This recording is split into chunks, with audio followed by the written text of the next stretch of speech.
In this episode, A day and a half of driving and here we are. we cross the border into Victoria for the first time and we have our first encounters with the mighty Murray River. We're going to have a look at some of the wildlife we saw, explore a bit of history and give you our take on this famous legendary river in Australia. Well, Jane, we've made it into Victoria. What do you think? Oh, great. A You nearly missed it, but we got there. day and a half of driving and here we are. Good stuff. It's quite dry here at the moment. Not lush and green like we might have hoped for, but anyway, that's all right. We're still going to enjoy ourselves, see if we can find a good spot to hang around. We'd planned to spend our first night in Victoria camping on the banks of this river. There are some beautiful spots along the side with sandy beaches and gorgeous views of the river and plenty of wildlife. However, we couldn't find a spot that suited us because there were very few spots with toilets available, and Jane won't camp without toilets. A serendipitous turn off the highway led us to this gorgeous silo art, and just up the road was a tiny little village with some cabins on the river, and one of those will do us nicely. What a nice little spot to spend our first evening in Victoria. We made it to Victoria. Here we are. We're on the banks of the Murray River, and I'm glad to have got here finally. We've done a bit more driving than we intended, didn't we, Jane? Yes, things didn't work out down the other where we were going to camp, but this is pretty good. Yeah, this is going to be a beauty. We're going to go down. We've just got to get unpacked, get our stuff sorted, and we'll go down and have a look at the river. And I'll show you what it looks like, eh? The Murray River is Australia's longest river, flowing 2,500 kilometres from the Australian Alps through New South Wales, Victoria and South Australia before reaching the Southern Ocean. For Indigenous Australians, including the Ngarrindjeri and the Yorta Yorta peoples, the Murray holds deep cultural and spiritual significance, featuring in creation stories and sustaining communities for thousands of years.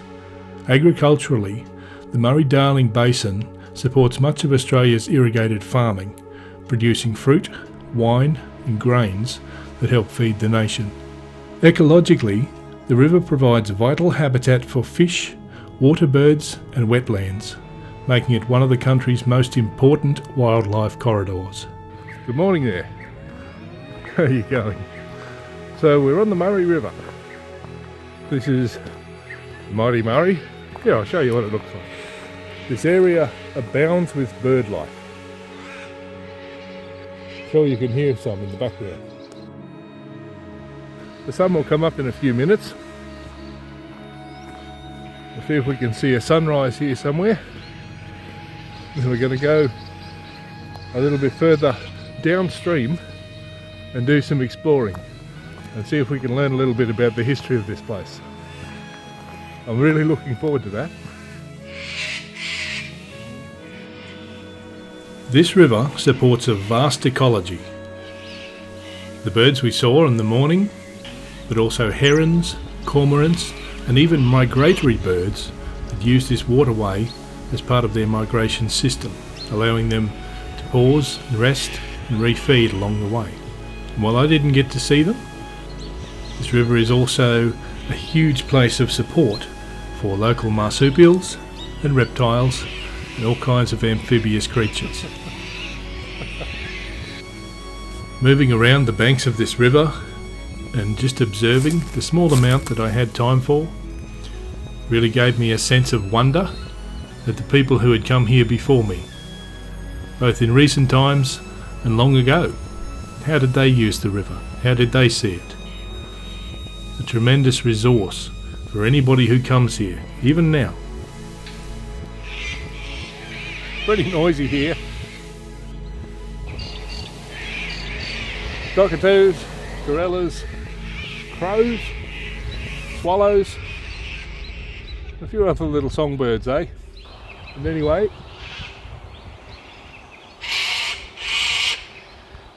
it's nice to be out in nature and to be able to enjoy a bit of this. All along the banks of the river grows the Eucalyptus camaldulensis, also known as the river red gum, Australia's most widely distributed eucalypt. These trees grow between 20 and 40 metres tall and can live for over 500 years. They form stands along the rivers and have been widely used both by the indigenous and also by the European settlers. This prized hardwood was used for a great many things, including the construction of this punt. Before bridges and reliable roads, the Murray River was a major barrier to movement. In dry seasons it could be forded, but during floods or high flow, the crossings became dangerous or impossible. With no close bridge crossing, this punt was the lifeblood of the local community for around 100 years.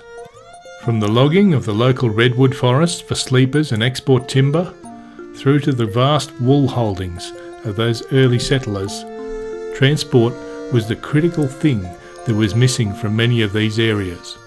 And yet the fact is that the modern road system that we take for granted to travel anywhere we like was only built within living memory in the last 60 to 70 years. Before that, the Barmer punt was the hero of the community. One of my first impressions of Victoria. Well, so far it's been a bit busier than I'd like. I haven't seen very many towns yet.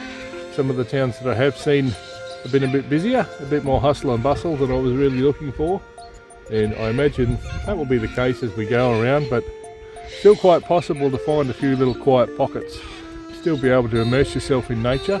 Haven't seen any of the great national parks yet, hoping we get a chance to have a look at some, but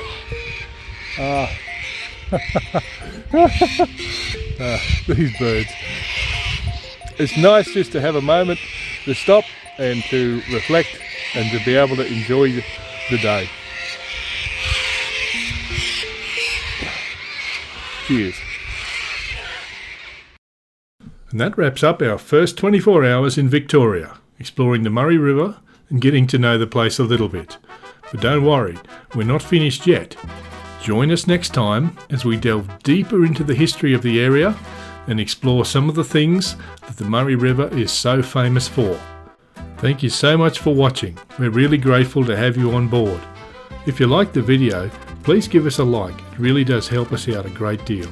To see more of this content, hit that subscribe button. And last but not least, don't stop getting out there and exploring the world and enjoying the good things of life. Thank you so much. I'll see you next time. Bye bye.